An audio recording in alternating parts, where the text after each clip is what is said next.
I just want you to take a moment and think about some of the things that you're grateful for while you're getting centered, while you're in the room, coming in the room.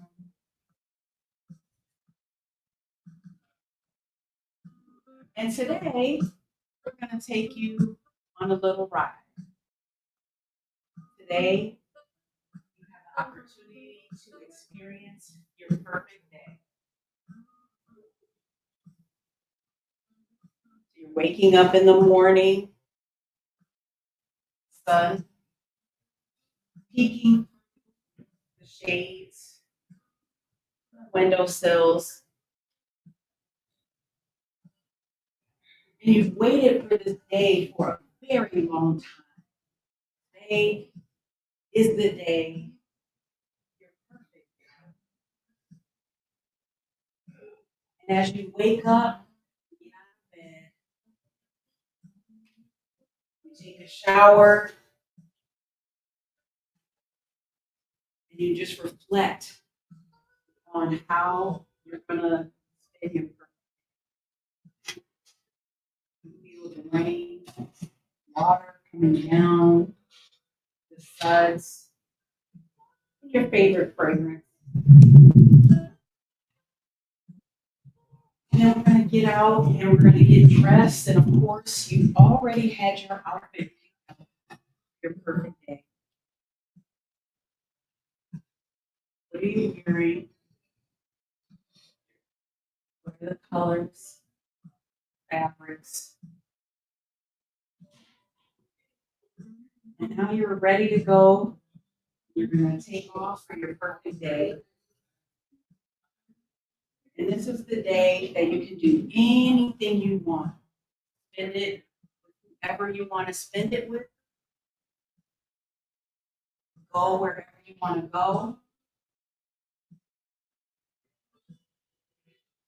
And you're spending the day with whoever you want, whether they're in this realm or another realm.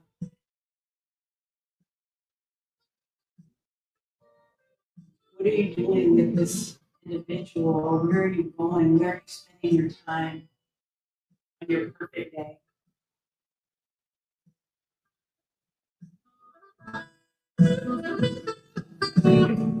You waited for this day for so long.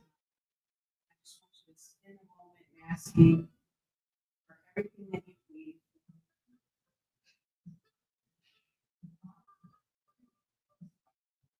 And now it's time to conclude the day.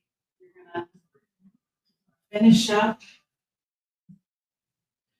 We don't want to end it, but we have to go back home now. And as you get home and get settled for the day, you're thinking about how you spent your perfect day. What were the feelings that you felt? What were the sights that you saw? What were the fragrances that you smelled? What was the weather like?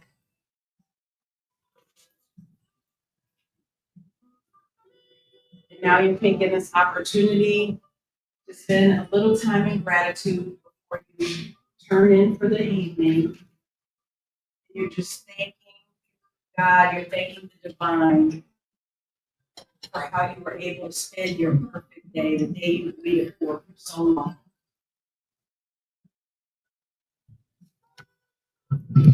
And when you're ready, you can come back in the room and open your eyes. How was that? Does anyone want to share where they went or what they did? I down to DC, Cabo, with my husband. We had it's out there in Cabo, water. Oh. Wow. Cabo. Anyone else? Yes, ma'am. The Joe's garden party. Ooh. Whoa. In nature, the beautiful flowers, beautiful people, energy.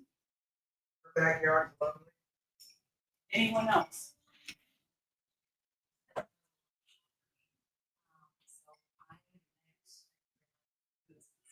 Yeah. Oh, I love that.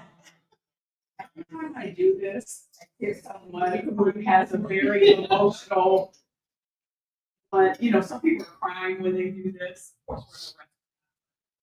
Wow, that's so beautiful. I'm like feeling it, Anyone else?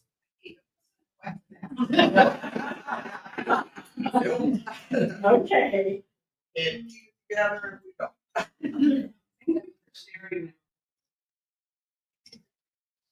And you see how, we have the power of our mind, our body, and our spirit, and we can go anywhere at any time. Well, I'll start with one of the quotes. Thank you for allowing me that opportunity. I'm going to tell you one of my favorite quotes. I have several, so some of you have seen me before, but this one I just love, and especially after we do that meditation.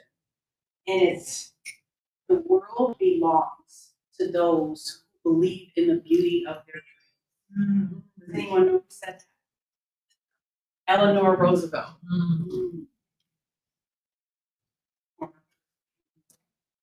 And I used to have that saying on my office wall, right? And I'll take you back to 2003. No, 2001, September 11th. And I was there, like many of you, I was at the Baltimore Public Defender's Office, in the school social work. And I was there, and we all watched for that second plane hit the second Twin Tower. And that day, something ignited in my spirit, in my soul, because I knew that I was going into the military, and I said it that day that I was going into the military. And I did. I commissioned as an officer in the United States Air Force, and my life was grand. I traveled the world. I met my husband, got married, made the highest rank, captain/colonel. So on the outside, I was successful, very successful, for what society deems successful. But what people didn't realize, and I didn't even realize it, is I was secretly suffering.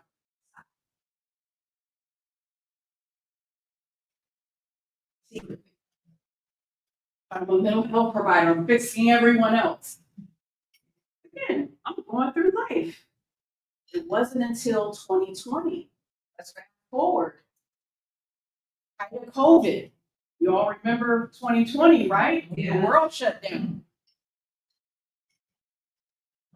I'm serving. I got my uniform. I go to the Navajo Nation. I'm assigned to 2 medical centers, doing all the mental health for all of the staff members by myself. It's to me by myself. African American women, we already talked about this. It's different. Very different. So I didn't realize at that time, but I was having some sort of spiritual experience there because I was with the Native Americans and they were talking about their stories and, we were participating in different things, but I didn't realize what was to come. And right when I got home, my grandmother came in my dream. She's also in another room, my nana who raised me. And she said to me, Malaysia, it's time for you to come home with me. She didn't speak to me in those words, but it's the energy that I got from her. I'm like, hell yeah, who we going? I'm going with them, you know what I mean? And again, I put it off to the side, but I had a sense of peace about it. Whatever was going to happen, I felt peaceful. I knew that God had a plan for my life. So I get home, and I have all this trauma, right? Vicarious trauma, all these people dying, exercise. Got my little Peloton bike. A couple weeks later, I started to have this pain in my hip. I didn't think nothing of it. One night I get up I can't walk. I'm strong. You know, Yes, you are. I didn't even wake my husband up. I crawled to the bathroom. I need to go to the bathroom. I crawled, right? So when I got to the bathroom, I couldn't get up. I'm crying on the middle of the floor. He comes in there, Malaysia, what's going on? He picks me up. I'm like, I don't know. I can't. I'm in an extreme pain. But again, I'm bodybuilding. I've done all these races. That's nothing to me. I got this. Weeks went by, went to the hospital a couple times, give me morphine, sent me home, nothing's wrong with you. Eventually, my husband says, no, we're going to the military hospital. And we went to Andrews. That's where I started. We want to speak from there. There you go. And so we get to Andrews. Andrews sent me to Walter Reed Medical Center. Y'all know the pristine military medical center. Yeah, they take care of the president, don't they? Yeah, they do. So can you tell me why, after 4 days, they have all these doctors and residents, they taking notes, coming in a room, they can't find anything. The doctor says, Captain Harrell, we're sending you home today because we can't find anything.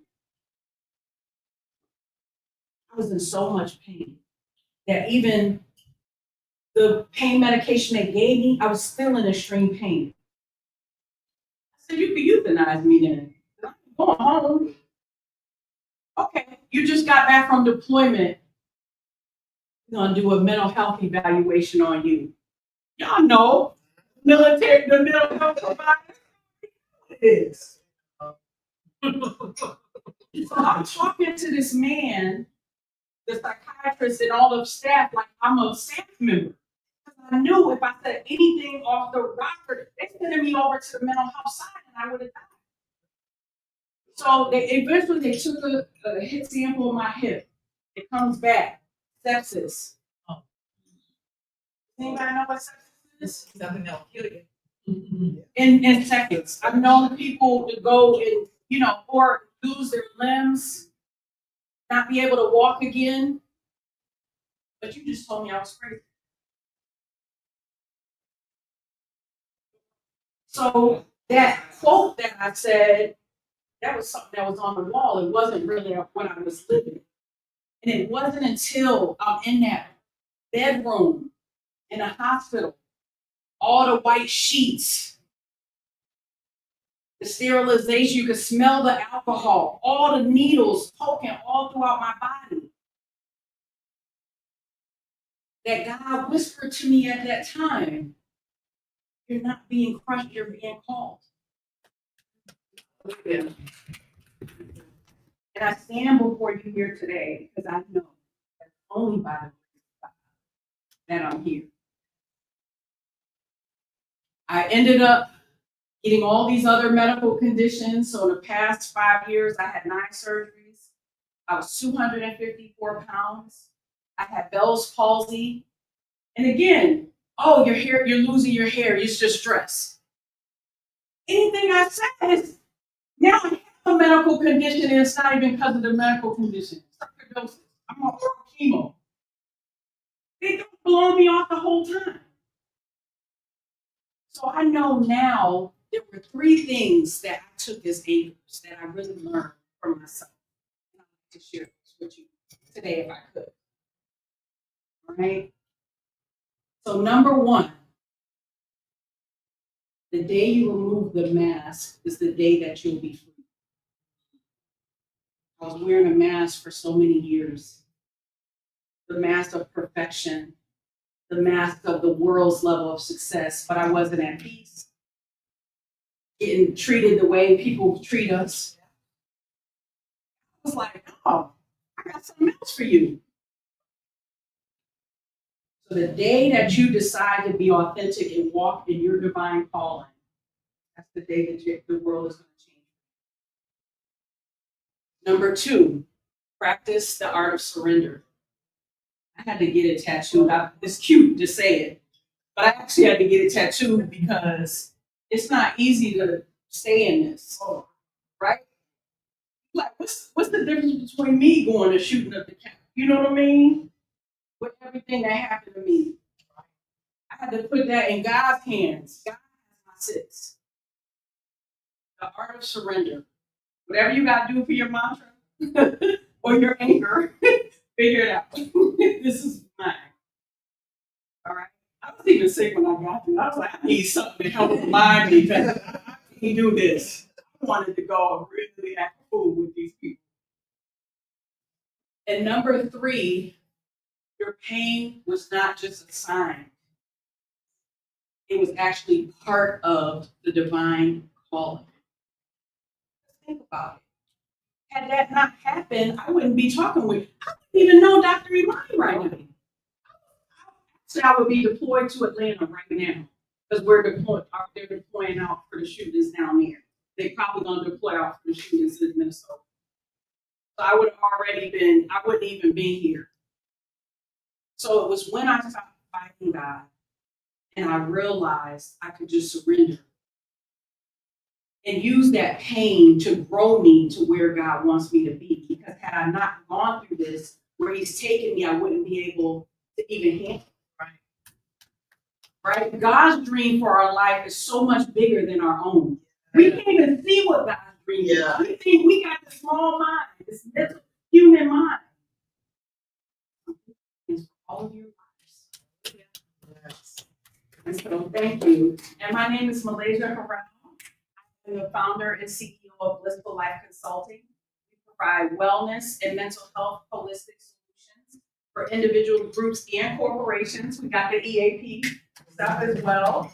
The people that I would love to partner with are for me, I do the coaching as well, spiritual transformation coach. I'm a board certified psychotherapist. I've been doing therapy over 30 years. So we do provide therapy services, but I actually love the spiritual transformation coaching because as Ash was mentioning, it's all in the spiritual realm that real change is made. It's not in our waking mind. So in order to make real change, we need to do that on the subconscious level. So I love working with high achieving women and helping them to move from mere success to soul fulfillment. It's a different thing because what I'm doing now, I actually love. Yesterday I had a headache. I can't not show up for Dr. Imani. She put me on the stage and I feel amazing doing this. But if I go back to work and put that uniform back on, I will be sick as I don't know what. Right? Our medication is being obedient. So I wrote, God has my 6. I'm doing pre-sales today. And I actually have these boxes as well. And these are like the VIP boxes that go with the book. So if you get the book comes with the box, it'll be mailed to you. And also I have a retreat, a women's retreat that's coming up November 10th through 12th in Massanutten, VIP. Y'all already know what it's gonna be, right? We got Chef Julie Alexandra. Oh, it's gonna be. It's gonna be. And so if anybody's interested, I know several of you I've talked with today. We will get a little, it's gonna be personal. We're gonna be doing soul work, Reiki, all of that stuff, sound. But we will also get footage as well. So you'll have that, if you want as well. So November 10th through 12th. So that's actually Veterans Day. Actually, and that's around the time we did the event last year. I need to be revved up around. I need my energy high around Veterans Day. I always get sad. Do you get sad? Not that I put Well, I just retired. Y'all retired a little. Y'all got it. Yeah. But me, it's been over a year, so it was May 1st of last year. So it's still, to me, I was married to the military, right? Yeah. That was my success. Yeah. Working for the Surgeon General, working with the White House under President Obama. I'm there. I'm director of the dishes. I can tell you every title. Every title. It meant nothing when I was home. So that goes to show. Did any of you talk about I got my $1 million check on my perfect day? Yeah. Maybe someone did explore me. With my husband.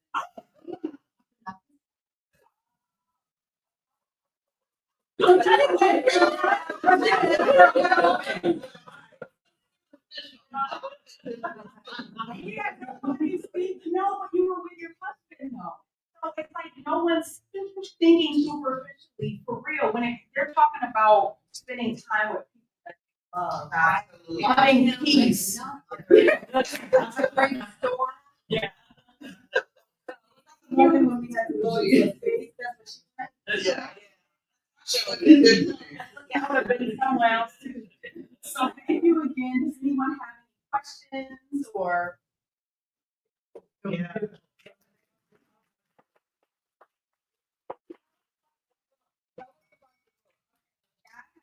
Six is a teaching memoir, and it talks about my story of overcoming, of being a survivor, but it also is the blueprint for anyone that either wants to get in alignment with their life or who is also facing some sort of challenge that they need to get out of as well. Sometimes in life, when you face something so grotesque like that, it's hard to get out of it. It's cute on the social media. Everybody sees all the beauty, right? But even though we're professionals, we're human beings. And no one, in my experience, I can't talk for anyone, but everyone always calls me for help. When I was calling other people, they're busy telling me their story. I didn't have any space to divulge any information. And then if you did, they're looking at you like, you're crazy. What's wrong with you? Get it together, right? You're so strong. You're so resilient. That word resilient, we got to change that word. Awesome. New word, Dr. Iman. Strong. I'm tired of it. Strong, resilient. Yeah. So this Just because we're women. Yeah, like But my husband always says, you have a million problems, but when your health is in jeopardy, you only have Yes. one. He always says that. That's so true. I wasn't thinking about anything else. The only thing I thought about was, oh, I never learned how to swim. That was one thing. It was like bringing me back to the water, and then I got a chance to go back to the body. But it was like something like that I regretted. But you're so right. That's the only thing. Yeah. No money, no relationship, nothing matters. It matters except for that.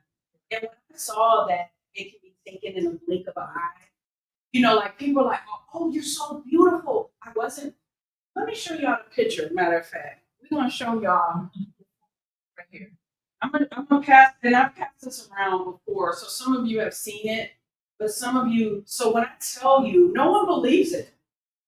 No one believes it. I actually had somebody say to me, "Oh, you were probably faking." This is why I say she's like you get to see the real her. Because they didn't see me during this time. They can't believe that I'm accomplishing so much in such a short period of time. That's when God has a divine calling on your life. And you're obedient. That's when you're obedient, God. You know what I'm Like, you know what? I was thinking, that wasn't that long ago, and look at the rate she, that's a short period of time.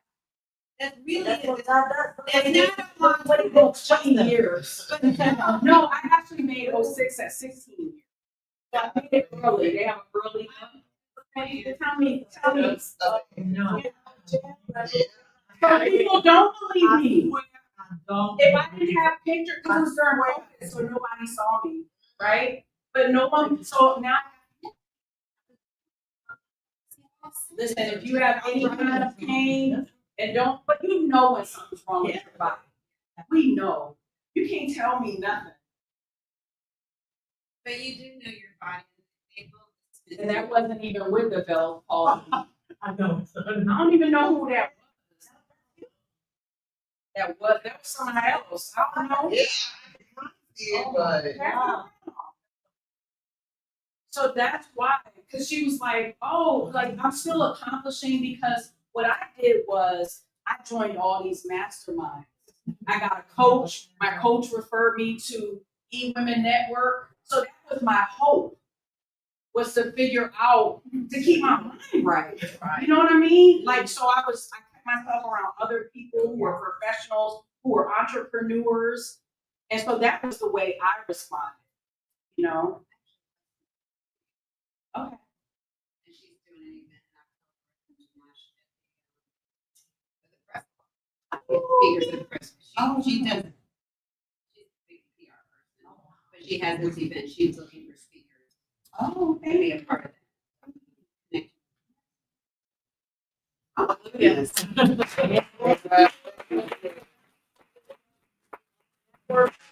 Yeah, thank you so much. God has his things. Yeah.